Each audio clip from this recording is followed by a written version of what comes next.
Yeah, we're still going through that process. Yeah, got a couple more hours. See how it's going.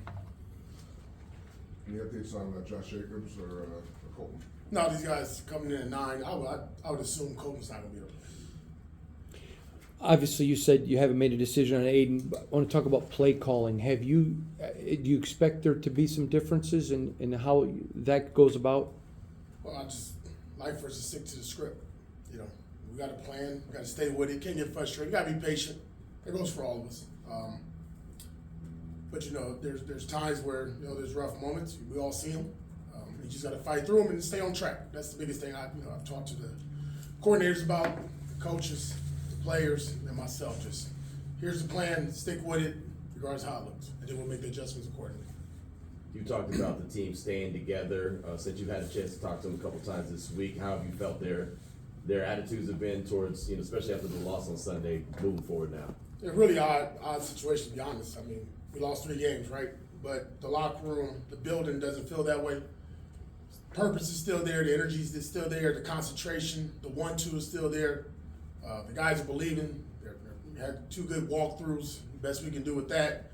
But, that's kind of how it's been, to be honest, since day one.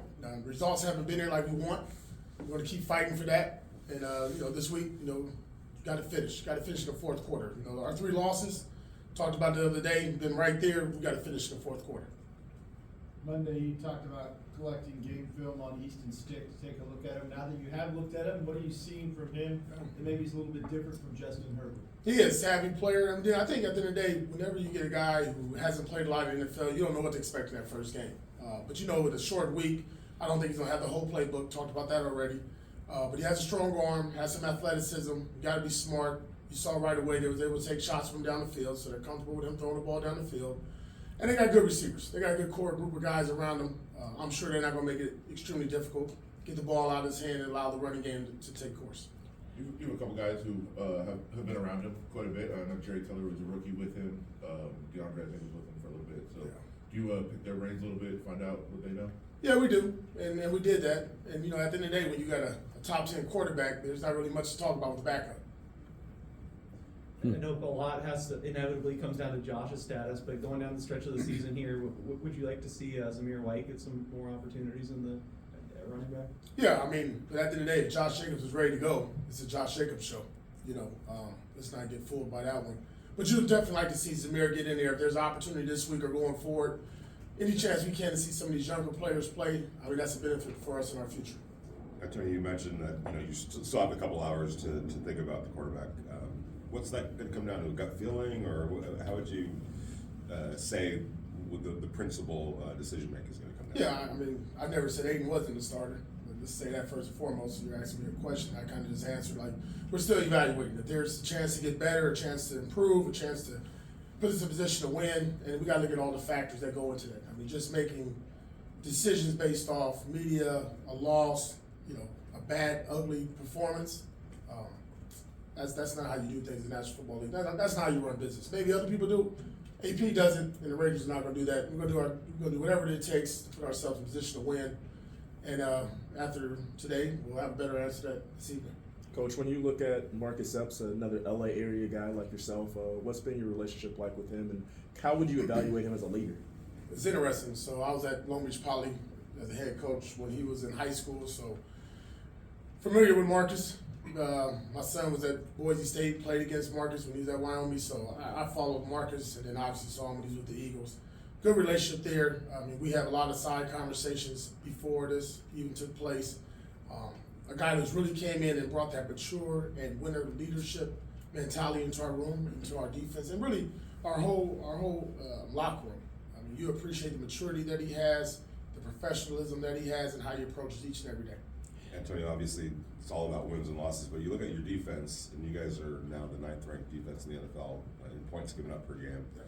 A, how much pride do you take in that, and B, what would you say the key to that has been this year? Yeah, a lot of pride in that. I'm a defensive guy. You love that. You love to see how these guys perform, fight, the energy, the way they play, the passion. Remember one of my first speeches was, can we match Max Crosby's energy, his effort? And I think you're starting to see that. Robert Splain's right there with him. Jack Jones coming in. You see Nate Hobbs. All these guys really picking up.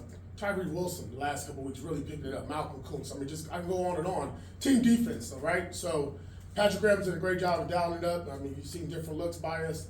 4 DNs out there, a little bit more man coverage, more press. I mean, it's there to see. And these guys are bought in, and they understand, listen, it's been a rough stretch for offense. We get it. And it's a team effort. You need your special teams to play well. You need your defense to play well. And we're going to keep grinding with our offense. And at some point, boom, it'll click. It did it for us in the Giants game. At some point, there will be an explosion. We got really good football players. We need to execute at a higher level. But when you see your defense go out there and perform the way they're doing, giving us opportunities to win games and keep us in games, that makes you very proud. And this organization, I know they love to score points, but damn it, you win championships with defense. AP, you've talked about winning, learning how to win, and I'm curious, a lot of coaches who've won big, you have as a Super Bowl, talk about players learning how to win. How hard is that as a person who's proven to be able to win at the highest level to teach that? Yeah, the strain, man, the strain. Each and every day, good, the bad, the ugly. You just come in with that mentality just to work. I told our guys this, it doesn't matter what you do each and every day. It's not what we're capable of doing, it's what we're willing to do. It's that strain of, and I said it before, that winning stamina. Just to walk in the building and forget yesterday. And listen, Sunday was a hard day. It took me, I ain't gonna lie, it took me 36 hours to forget about that day. It was tough. But then you say, what I got going for? What am I looking for? And we talked about that as a team. And what you try to do is just keep giving them something to look forward to, right? And the greatest opportunity that we have in front of us is playing at home, in front of our home crowd, against a divisional opponent that neither one likes each other, and to get back on the winning track. Last time you guys faced the Chargers, Khalil Mack had 6 sacks, and you said afterwards that there weren't a lot of chips or double teams. What's your recollection of that day, and what was a different plan this week as far as going against Khalil? Yeah, no, well, we're going to have to do more than we did last time. He likes playing against the Raiders. We know that. He has really good games against the Raiders. But I'll tell you what, Jermaine has done a really good job for us at right tackle. Last week against Lil Hunter, he did a good job. And, maybe that first matchup didn't go our way. I wasn't part of that game plan, but I think the focus and the energy and what our O-line and our staff has put together, hopefully is a plan that works.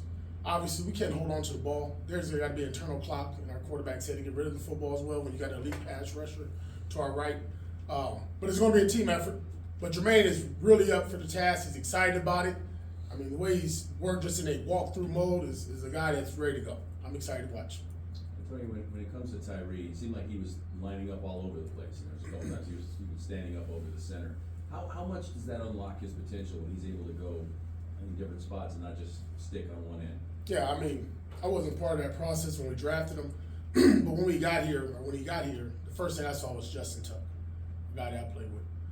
And Tuck, his biggest success and his most success was when we moved him inside and moved him around the line of scrimmage, up and down. And I think you see that. If you watched the last couple of weeks, we've moved him all over the field like you just talked about, Paul. And that's to his benefit. He's going to be a really good defensive end in this league. But right now, what we got with Max Crosby and Malcolm Kuntz coming along, to put your 3 best pass rushers out there in the league that's throwing the ball all over the park, it's a benefit for the Raiders. Going back to, you mentioned Jermaine. In the past, when Colton's been out, Jermaine's gone to the left. The last week he stayed on the right. Thayer went to the left. I guess what went into that decision-making process? Well, yeah, Jermaine early on, I had a good discussion with him about moving to the left, and he did it. I don't think, it wasn't something he was really, at the time, happy about, but he did it for the team, and I appreciate that. But as we look forward, and with Colton being out the last few weeks, Jermaine's really comfortable on the right side.